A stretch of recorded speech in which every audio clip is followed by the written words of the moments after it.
of Change News. Good day, this is Amanda Kumalo with Voice of Change Radio. A look at the top stories. EFF lodges an official complaint against medical doctor and Limpopo Province member of Executive Committee MEC for dehumanizing a Zimbabwean patient. Zim sanctions fight gets major boost. Zimbabweans call on the immediate passing of the patriotic bill. In regional and international news, vote counting begins in Angola after polls close. In business news, Star Africa invests in alternative power. In sport news, Caps in turmoil ahead of Boso showdown. The news in detail. South Africa's opposition Economic Freedom Fighters EFF has lodged an official complaint against medical doctor and Limpopo Province member of Executive Committee MEC Poppy Ramathuba for dehumanizing a Zimbabwean patient. This follows a disturbing video clip doing the rounds where she is seen in Bela Bela Hospital dehumanizing, abusing and discriminating against a patient from Zimbabwe. In a letter, the EFF leaders said the MEC has violated their Hippocratic oath, which obliges all physicians or doctors to abstain from intentional wrongdoing and harm, especially from abusing bodies of men or women, bound or free. They further stated that the xenophobic attitude against fellow Africans is appalling, shameful, unaccepted, and it must never find resonance in modern society. Meanwhile, Arendwe Hospital in Harare has offered to settle the medical bill for the woman who was scolded by Ramathuba.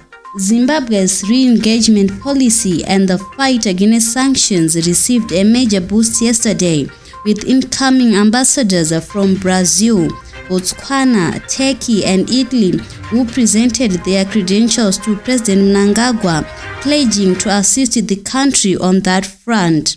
This comes as the Second Republic, under the leadership of President Mnangagwa, has opened up its doors to all nations through the engagement and re-engagement foreign policy, and in the process won the support of progressive world nations for the West to unconditionally remove the unilateral sanctions that were imposed as punishment for the land reform program. Zimbabweans have called on the immediate passing of the patriotic bill, citing endless attacks on the country by hostile non-governmental organizations and individuals.